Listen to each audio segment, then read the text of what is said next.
back in the capital, David. Big show, MVP at the top of the card.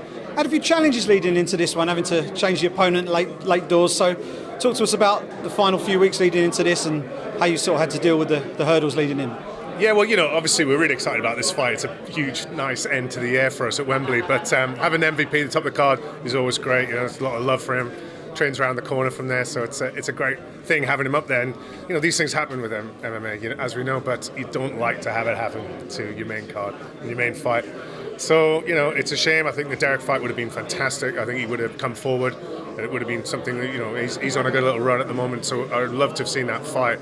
But we have to deal with it, and it was really late in the day last week, so we had a little scramble, and we found a good opponent for him. So I think all in all, there's enough depth in the card to really entertain the fans, which is what it's all about. And I'm sure it'll be a good night. I know one of the fights domestically is obviously the co-main event. There's some genuine dislike between the pair of them. There's a rivalry that stems back to when they were both on your previous promotion with Bama. So I mean, you're probably best placed to sort of pick up the story and explain what made you bring them together right now. Well, as you say, this fight's wrote itself, really. I mean, it's just been a matter of time. And, Mike's been a great middleweight fighter. And then obviously we had the phenomena that is Fabien coming through the amateur ranks. And then, as you say, broke onto the scene. Actually, first fight was for Bellator. We sort of put him on that GoPro with that flying knee and announced himself quite well.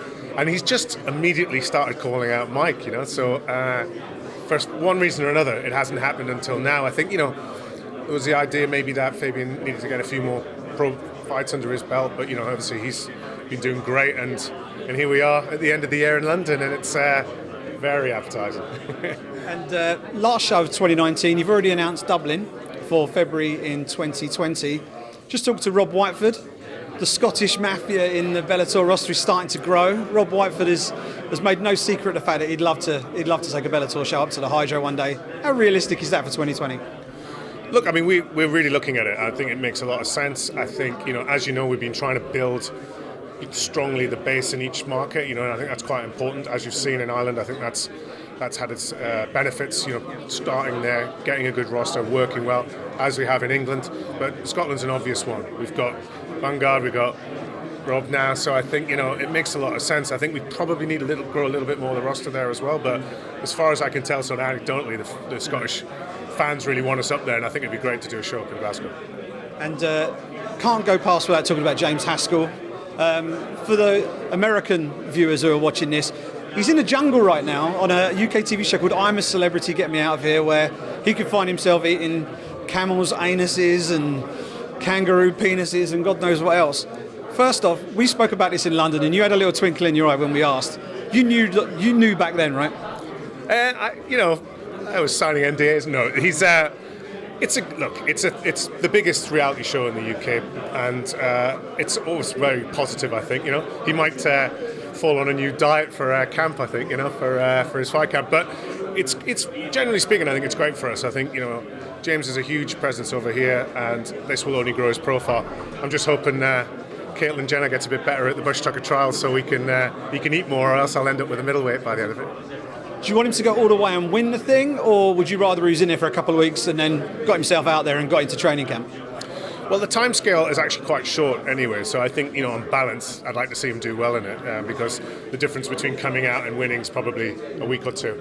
But, I've got every faith in James from a, training, looking after himself point of view. I think he's extremely professional, as he's been a professional athlete all his life, so he's not going to leave any stone unturned by the time he gets into the cage next year. And back up to the main event, MVP. What are we going to see from MVP in 2020? Is he someone that you're keen to keep on some of these Euro shows running into 2020, or is it likely to be fight in London this weekend and then maybe back onto the US-based shows next year? Yeah, obviously I have to fight with Scott to keep him over here. I'd love to have him over here. He's great box office, great guy, always really keen to deliver a good fight for the fans as well. I think his mind's always on entertaining as well, which is great as a promoter.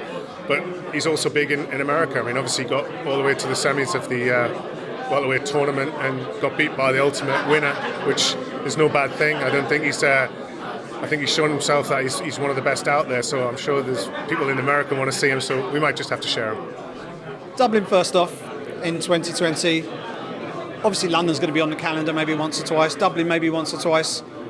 You mentioned possibly Scotland, but where else can we expect to see Bellator sort of travel for the European series next year? Well, we've made we're not hiding the fact we want to go into mainland Europe a lot more now. I think we're just, this year was all about solidifying the base here, and then we had a show in Milan. We'll be back in Italy next year. I'm looking at Scandinavia. We're looking at the Netherlands. I'd love to move into more areas like that, and of course, keep in the areas where we're doing well: Dublin, London, and possibly Scotland, as we said.